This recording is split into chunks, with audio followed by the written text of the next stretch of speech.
We have been struggling to find the balance between fast travel, slow travel. Our last trip was 7 weeks, and we did Paris for a few days for my 55th birthday.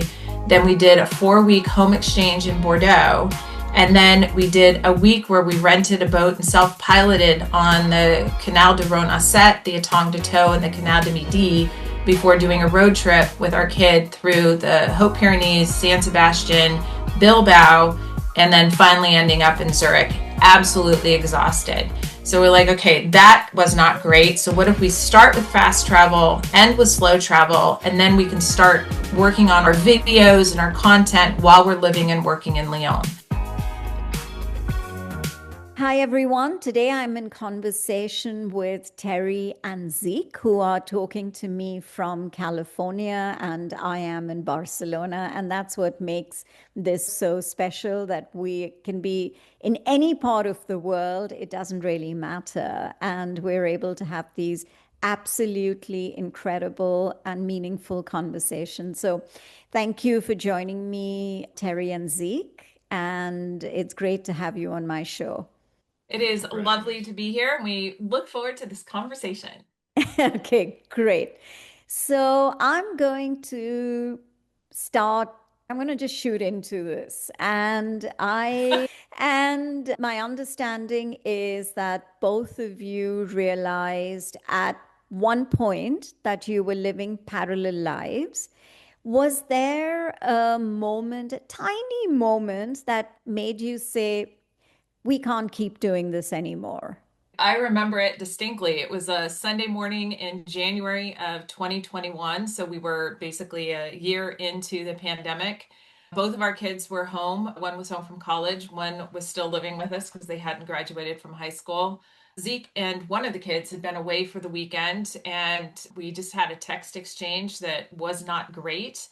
And I remember taking a bath and him coming in and saying, I'm not sure this is working. And I said, I don't think so either. And we decided that at that point, our marriage was over as it was. We had been dancing around it for about 10 years. One of us would say, I'm done, and the other would say, I'm not. And so we'd been trying to work through it unsuccessfully. And on that day, as traumatic as it was, we just decided we can't keep on going with this. We've known each other since we were 10, so we knew that our relationship as friends, we have kids together, our financial situation is very complicated. So we knew that we were going to have to be able to navigate our lives as very close friends, but as a married couple, the way that we were living married but not really together, we knew our relationship was over.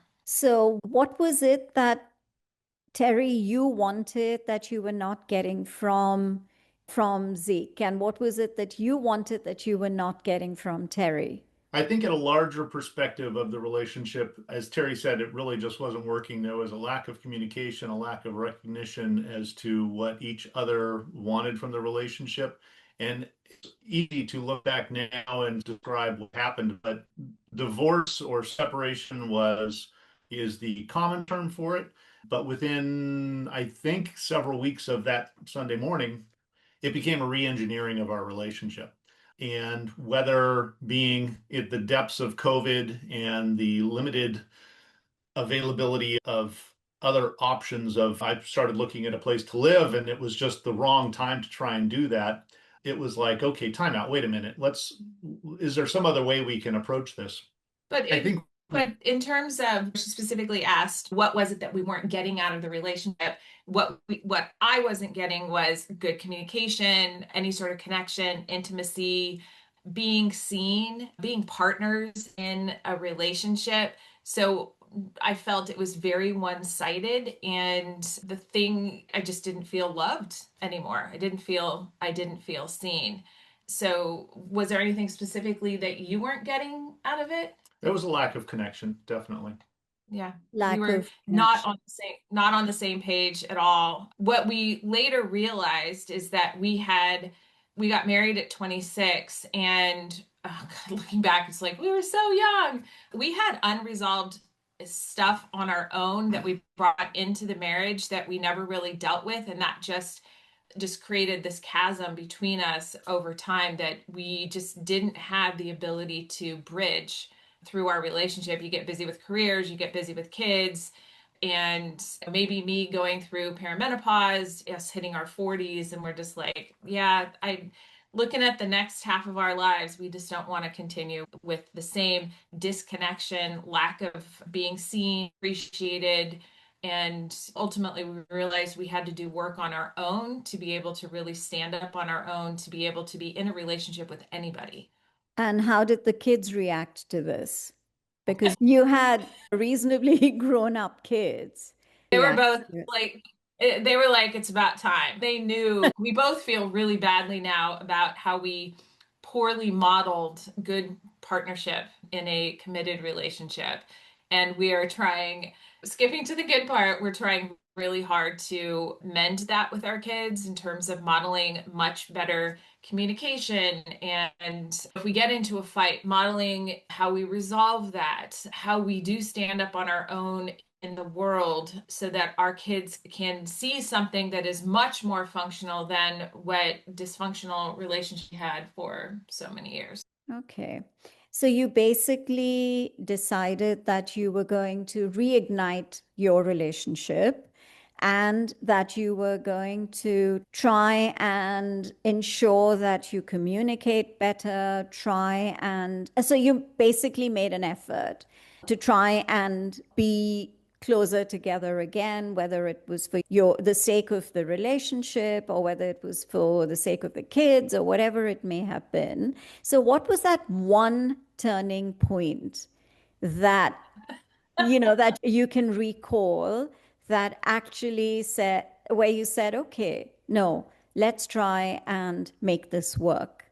So we didn't actually mean to. So this happened on the Sunday, and then over the course of the week, our son went back to college, and then our other kid was still at home. And Monday rolled around, and I was devastated because in deciding that a relationship is over, especially when you think you're going to grow old together, it's all of a sudden, it's, oh my God, what I thought was going to be is not going to be any longer. So I was devastated. And so Monday, I'm a silver lining kind of a gal, and I get over things pretty quickly, 36 hours max. Monday rolls around and I'm a wreck. And Tuesday rolls around, I'm a wreck. And he had moved into our son's bedroom. And because, as he was saying, we were talking about him moving out, but it was the pandemic and it just didn't make sense. We made dinner together every night, and we actually would watch something at night together, and we would talk, and I would go down, he'd be in the other bedroom, I'd go down and I would just cry, and he would just hold me, and I'm just like, how are we going to figure this out? How are we going to figure this out? Wednesday rolls around, Thursday rolls around, I continue to be absolutely devastated. And I'm like, who's going to be my emergency contact? And he's like, I'll continue to be your emergency contact. Some of the realities of this stuff.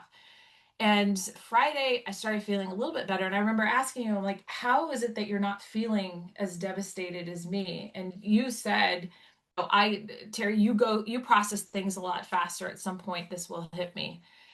We did some other research, and then Saturday morning I woke up and the sun was shining and I was going to go play tennis, and I had some good music on and driving to the city next to ours to go play tennis, and I started to feel alive. I started to feel the color come back and the optimism come back.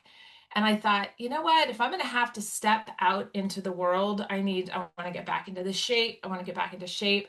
And you know what? I want to be able to go back and become the vibrant sexual being that I was. And I'm like, who better to experiment with and get back into the game than with my husband? Because the idea of dating or anything was really not possible during the pandemic. I came home and I asked him, I said, would you be interested in having sex as we're going through and figuring it out? He looks at me like, you're crazy. And I'm like, no, I did some research, and it's not uncommon for couples going through something like this to have an intimate relationship. So we made dinner, sitting on the couch watching something, and I said to him, I was like, hey, I'm gonna go take a bath, and afterwards I'm gonna crawl into bed naked, and if you'd like to join me, join me. And he looked at me like I was crazy. And later on, he came in and he's, you sure? And I said, yep. And that was actually the beginning of the repair of our relationship because both of us went in very curious, very vulnerable, very open because we were not committed to the relationship anymore. We were committed to the restoration or development of our own selves as individuals as we thought about what we were going to be like and need as we moved forward. And so then every night thereafter for a couple of weeks, we did it and I did research and bought toys and we played with a whole bunch of stuff. And before we knew it, we accidentally rebooted our relationship. I think at one point we're like, you want to go out on a date? And so we started dating and we accidentally and intentionally rebuilt our relationship, having closed the door on the previous relationship. And we both went to therapy and we did our own work. And by the end of the year, we were like, okay, I think this is something that's pretty amazing. And that's definitely a different relationship than we were having before. Yeah. So that was a new re-engineered. That's when I say re-engineered, we worked on it and we created the relationship much closer to what both of us wanted at that point in time. And it wasn't just the sex, it was dating and working to change things on both ends. And so when you're in a relationship and the other person is looking to make change and do those changes with you, and they're open to either suggestion or exploring something new, versus one side's impression that the other person is locked in where they're at, then the dynamics of the relationship change a lot. Yeah, so I think the key is communicating, which is very important, so that you're not holding back what you're feeling and you're able to express it and communicate it with your partner. That's one. And two, it seems like you've taken each other for granted. And because you may have been you got married at the age of 26, but you knew each other from when you were 10. So it's like a lifetime of knowing each other. There is a possibility that you took each other for granted and you were not able to express how you thought and felt and the experiences that you wanted to have. And so that could have also been a trigger. But let's talk about, I don't know whether you agree with me or not, but maybe that is a possibility. Of course, you went to therapy and that helped you also understand where you were at when it came to your relationship. And I'm happy to hear that it's almost like you're starting afresh. When you're almost, has your other son gone to college now or not yet? So our second child is non-binary, so they use they, them pronouns. Yeah, they just started their senior year of college. Our older child, our son Adam, just started grad school at San Francisco State studying philosophy. So we have two back in college. So you're empty nesters, and now. Well, not quite. Not quite. We were empty nesters, and then our oldest one, after he graduated from college, he moved to Denver for a year and a half, and he followed a girl. The relationship ended, so he moved back home in January. And while we miss having the space to ourselves and the freedom around it, it's actually really nice having him home. We enjoy, now that he's 24, we enjoy spending time with him. He enjoys spending time with us. And then when we travel for 7 weeks at a time, he can take care of the house and the dog and the cat. It's the trade-off is acceptable. That's a heck of a segue, though. Yeah, correct. Yeah. Okay, so let's talk about your adventures and the newsletter that you have now introduced and you've started. What, how do you plan your trips? You just mentioned that you travel for 7 weeks at a time because the logistics, the money, the trying to figure out where you want to go, what is the objective of the place that you choose or the country or wherever you end up going can be quite stressful. But so, what is your process? I'll take a step back and then I'll talk about our process. As part of the reboot in our relationship, we already knew we were very different people. My husband is outdoorsy, he cycles, he camps, he backpacks. He's not unhappy sleeping on the ground. I will sleep on the ground, but it's not my preference. I am culture, museums, language. My sport of choice is playing tennis. So we're very different. We're very different people. It's what makes it works. It also is what makes it super challenging. In rebooting the relationship, we looked for common ground. We looked for the things that we really enjoyed, and we do travel well together. So in January of 2024, in a very weak moment, we were walking on the beach over in Half Moon Bay. I was like, hey, we want to travel. Why don't we create some content and try to inspire other midlifers or Gen Xers to get out, get uncomfortable, and go travel? Because we think travel is just such an amazing thing for empathy, humanity, connection, and just being able to step into other people's, and just education in general. And so we launched Zeke and Terri Adventures. So it's a YouTube, it's a blog, it's a newsletter, it's Instagram, it's thing. We want to be the Kara and Nate for midlifers is essentially what we want to be. But to your point, that means that when we travel, it's like where we go, how do we choose where we go? When he's, I want to go anywhere in the world. And I'm like, I want to go back to France, trying to bridge that. So sometimes what we'll do is we'll just talk about what's important, what we're feeling at the time of year. We like to go shoulder season when there are not a ton of people. Zeke and I do not do crowds. He does not do the heat of Europe in the summer, which I'm totally fine with.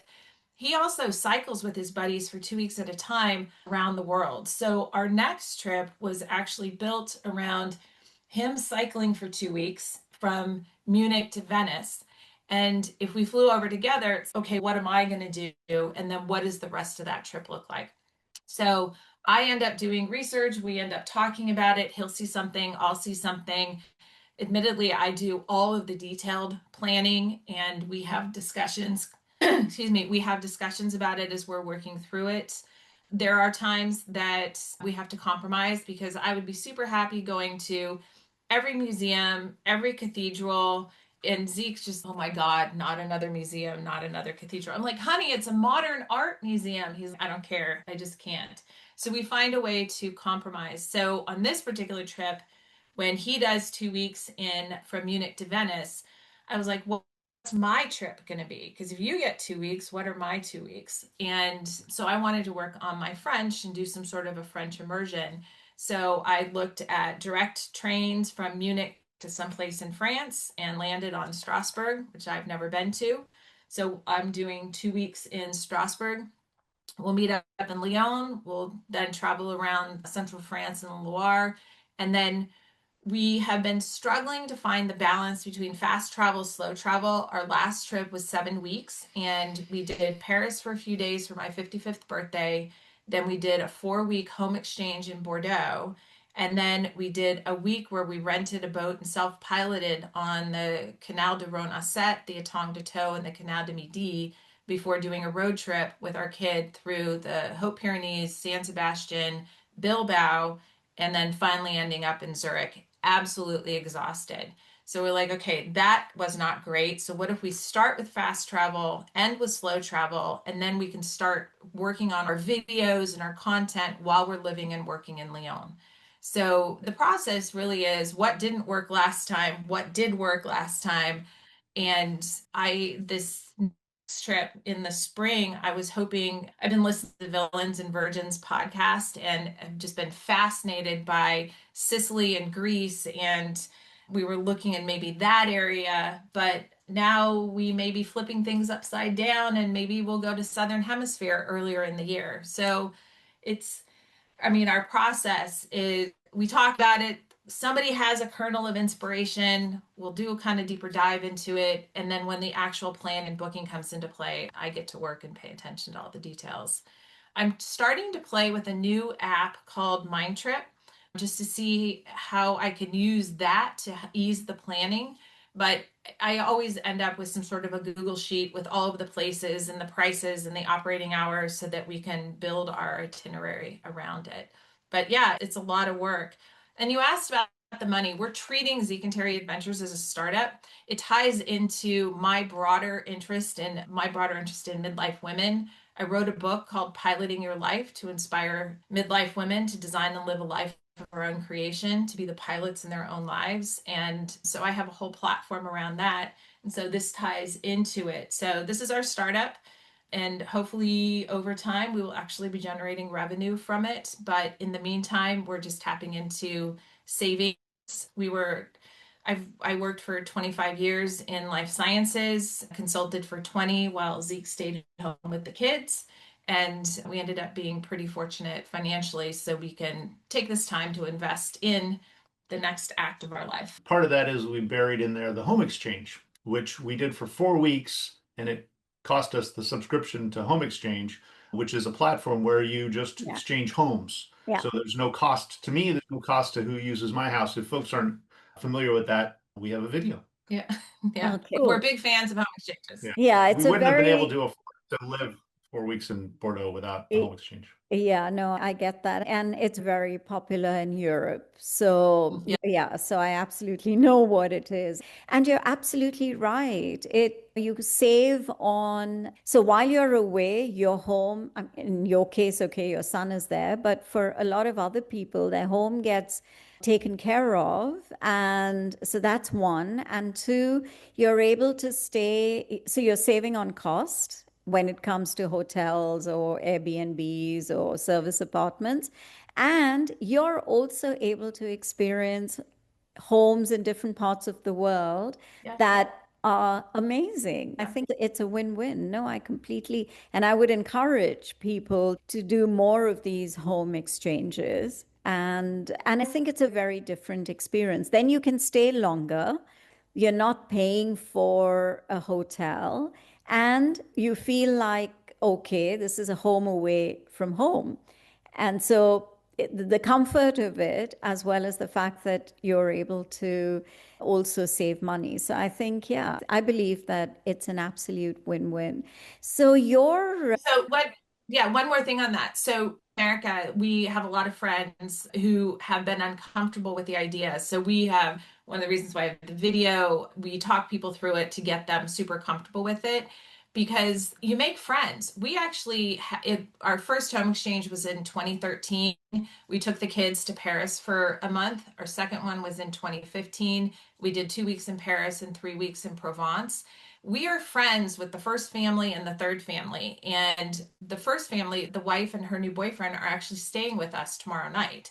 So we continue to stay in contact. yeah, And when our youngest graduated from high school, we went on a trip and we built it around visiting people that we knew through home exchanges and other friends in France and Switzerland.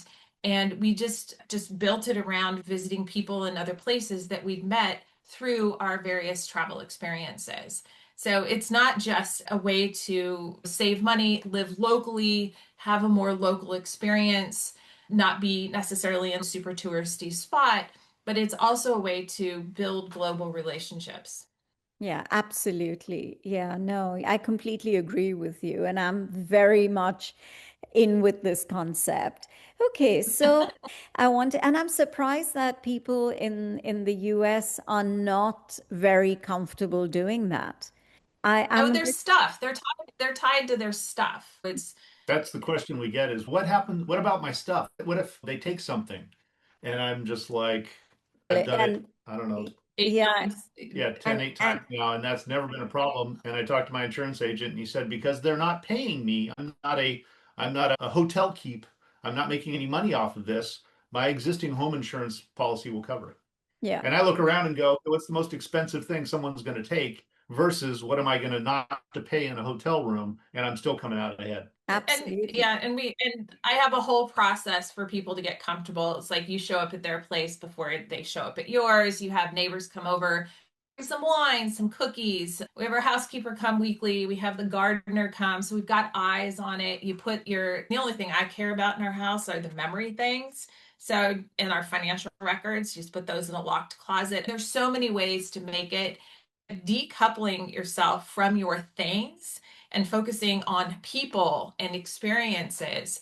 it's it is absolutely liberating for us to not care about, we have a nice house, we have nice things, but all of that's replaceable. but the opportunities that you get from traveling and seeing how somebody else lives and learning to work with their kitchen and that their bathrooms are different and transportation is different. The growth opportunities there are so much more important and significant to us, which is where we encourage people to travel and we encourage people to take advantage of it.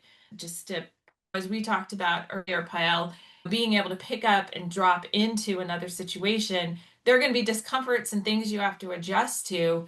It just makes us better people overall. The resilience that we develop and the strength of character that we develop is absolutely vital, I think, for humanity right now.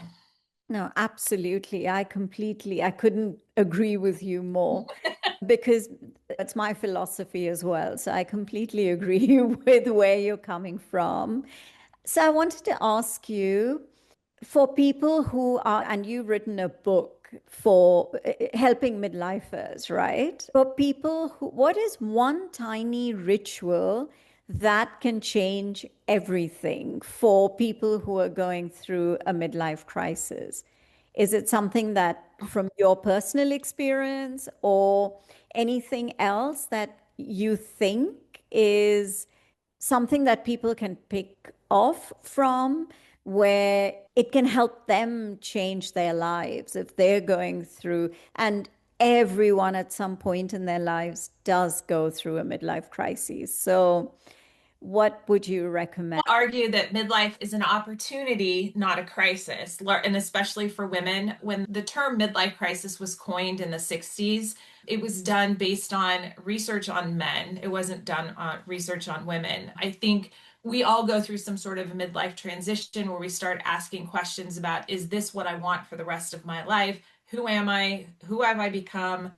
Especially for women, who was I? And now what's next? I think that is a really great question. Having written a book about this and interviewed people and done a ton of research, there's no one thing, but I think letting go, reflecting on what no longer serves you, taking the assumptions that you know everything and taking on a beginner mindset is, I think, really critical and crucial in being able to see the wide open space in the next half of your life. So I think taking a beginner mindset, because if you throw away all the things that you assume, that you think, that things that used to work, that don't work, things that trying on new things, having a beginner mindset is probably the most important thing. To have How a about you? Do you have beginner's mindset. Yeah. And what about Yeah. you? Sure. I think paralleling with that, I always go back to when we started this channel. I wanted the word adventures in there because I enjoy having adventures in my mind that are adventures. And in going through this, what I realized is that is a very personal. Kate and Nara, Kara and Nate. Yeah. Kara and Nate can't tell me what my adventures are going to be. They're just showing me what their experience is on. And so if your adventure, if something that is adventurous to you is going and getting on, here we have a train in town that goes to San Francisco. And if you've always driven to San Francisco because the United States is in love with cars, go and take the train. That is a different experience that's outside your comfort zone. That is an adventure. That can be an adventure. So start with that. Don't try and live up to somebody else's level of adventure.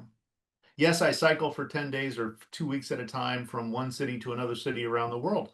But there are people that go do crazier things than I do. And that is not an adventure for me. That is an exhausting set of punishment. And I have no interest in that. At the same time, if I ride my bike down to downtown, oh, I enjoy it, but it's not an adventure for me. That doesn't mean it's not an adventure for someone else.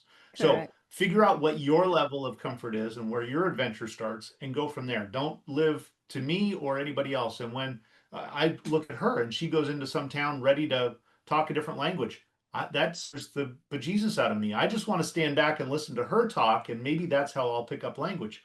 But that's not an adventure. That is very uncomfortable and something I have no interest in trying to figure out the way she does it.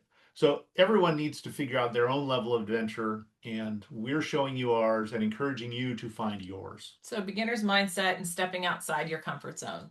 Correct. I Yeah. like Yeah. Yeah. I think, no, I like both yours.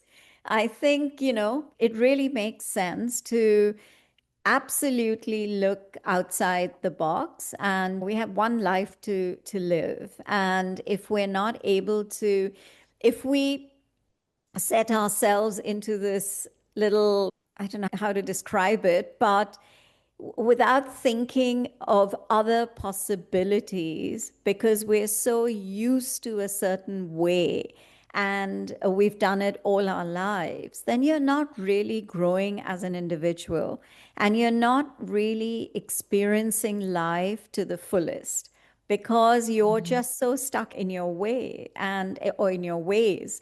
And so I feel absolutely think out of the box, go out of your comfort zone, do things that you see others do and you have never really thought about it. And then maybe you get with your channel, I'm sure a lot of people probably get inspired to do things that they never really thought that they would be able to.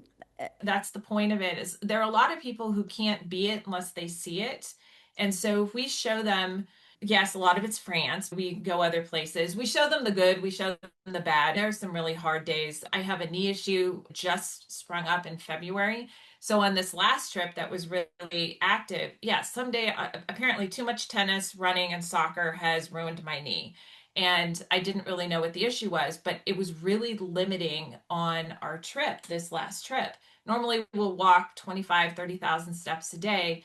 Our furthest day was like 15,000 steps. It was 8 to 12, and I was in pain every single day. I wasn't sleeping at night. And, but for some people who have limitations, we were showing them, even with these limitations, you can go out and do these things, overcome this stuff. And the point is for those people who need to see it to be it, we give them some ideas on how to do things. Maybe somebody thought something was going to be super hard, and we can talk through, oh, this is how you do it. Or they see a video and they send us a note and say, hey, I saw you went here. How did you make that happen? And we can say, this is what we did. We're not here to tell anybody what to do, how to do it, how to define adventure, how to spend their money. We just want to show this is what we do. Pick and choose what you like for your from our smorgasbord. Go pick and choose from other people's and then pull together what it is that is important to you in crafting the trip that you want to have or the life, because we are trying to model our relationship and how we're navigating. Our tagline is navigating our lives in the world mostly together. Pick and choose the things that you like, and if you don't like it, keep scrolling, move on. You don't have to No, take no, it no. They on. just need to go to our next video. They Yeah. may hate us more at that one too. Or they may So find tagging on something to really inspiring. Who knows? Yeah. we're out and about traveling the world. Terry's come across folks. She talks to a lot of folks and tells them about our channel. And then they go, oh, I'll take a sticker to give it to my parents. Because again, the kids are more perceptive and they see the parents get to the end of a career or the end of being empty nesters. And then they just sit and they don't go out and do anything. And again, I wouldn't say that they should be trying to go out and have some media level adventure, but they need to start living the life, as you say, that's left and enjoying that. And their kids see it, and the kids are like, "Oh yeah, my parents need this." We're like, yeah, get your parents, please. You subscribe to the channel, talk about it with your parents, and get your parents to subscribe to the channel. Yeah, we're trying different ways to wheedle into our target audience. Yeah, no, absolutely. I think that's, and when you travel and you meet so many different people, then you have the opportunity to talk to so many different people. And then obviously people get curious. It happens with me all the time because I can talk to a wall. I talk to anyone and everyone. I can see the similarity Yeah, yeah, between yeah. you and me, Yes, Terry. yes. And then people ask, obviously, what is it that you do? And then when I say I'm a podcaster and I have a couple of shows, there you go. People start to get so interested and they want to know what it's about. So you're just sharing. It's all about, like you share. I have a YouTube channel as well. We share.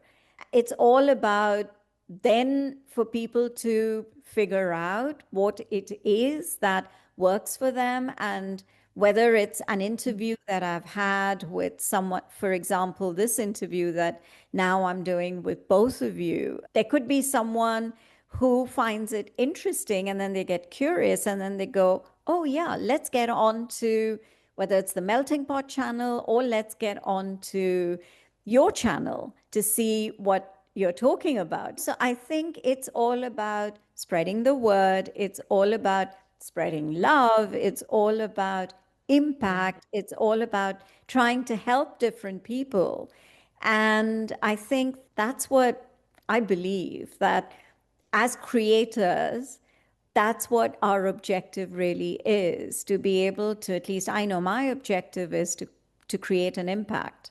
And I'm sure that is your objective as well. So, yeah, so you're going great. And I'm so happy to see that you have reconnected, rekindled a relationship that was probably going down, I don't know, not really going the right way. Yeah, it was lackluster. Yeah. It was not what we wanted to enter the next half of our lives with. Yeah. And there you go. So there was this one little trigger, and it didn't take that long for you to communicate and figure it out. And now you're on a completely different journey, and you're doing so much together. And it's all about togetherness. It's all about you have clearly, Too I much? Is there too much? Too much togetherness? Or maybe too much togetherness sometimes. But you also have, like, I hear you that your interests are very different. But then when you're together, when you travel together, you both do, you go your separate ways and you do solo stuff and then you reconnect, which is great. So you have time away from each other and then you're back together again. Yeah, and also what you're trying to encourage people to be more aware of in terms of getting out of your comfort zone, in terms of being a midlifer is not the end of the world. So there's so much that you're also trying through your experience as well as experiences, I would say, and also your startups. Yeah. I think it's great. And I wish you all the very best. And I'm sure you'll soon be monetizing and you're going to be doing a lot Yeah, it's more adventure together and not together as well. And you go your separate ways. So when you're cycling and when you're walking around going to museums, do you also record those experiences independently? You do. yeah. So Okay. we did our first experiment with that was Zeke and his buddies did a cycling trip from Melbourne to Sydney in February. And then when he got back a day later, I turned around and went to Nicaragua for 2 weeks to go visit a friend and do a workshop. Zeke had been recording his cycling stuff to create videos basically for me to show what he was up to. And this was the first time I had to be responsible for the majority of the video content for my trip. Because usually he's doing the horizontal or landscape video, I'm doing vertical video and all the pictures. And a lot of it more was on me, but he was It used. wasn't there, so it was all on It you. was, yeah, it was all on me until we came back, and then he does the majority of the editing of the videos. So yeah, we do that, and then this next one, hopefully you're pretty good at it. And him going from one place to another, I think it's much easier. You set up the GoPro, you talk every once in a while. It's harder for me because there's no like single storyline as I'm wandering around and going to places. So each time we are iterating, trying to figure out, we throw a lot of pasta onto the wall and a lot of it falls onto the floor in terms of trying to figure out how to make it work, how to make it interesting. There's nothing like coming back and trying to edit and realize, oh man, I wish I'd gotten that shot or I wish I'd said that. We don't storyboard everything before we go out. So it really is very spontaneous and we're slightly terrified. We spent 4 weeks in Bordeaux and we had some side trips and stuff. And of our 7 week adventure, we've done all videos through Zurich, but we have not done the Bordeaux videos. And we've both been procrastinating because we're afraid of what that's because there's no single storyline to take it through a video of 4 weeks of experience. But yeah, I think a lot of people like to see his stuff. He's got a different audience from a cycling perspective. So on our channel, we get different people who are interested in that, people interested in my adventures. I don't know. It's still new. I just go back to one of the main reasons why I still push myself to do this is Terri pointed out in her research and all of the things that she does about, what do you call it? Neural pathways. Neural pathways. At 55, my neural pathways were pretty Stagnant. pretty stagnant. Yeah.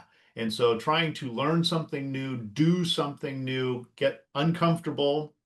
My main adventure is getting in front of the camera and trying to talk to a camera, all these things. So if all of this ends up just being home movies for Zeke and Terry's grandchildren or whatever someday, that's fine with me.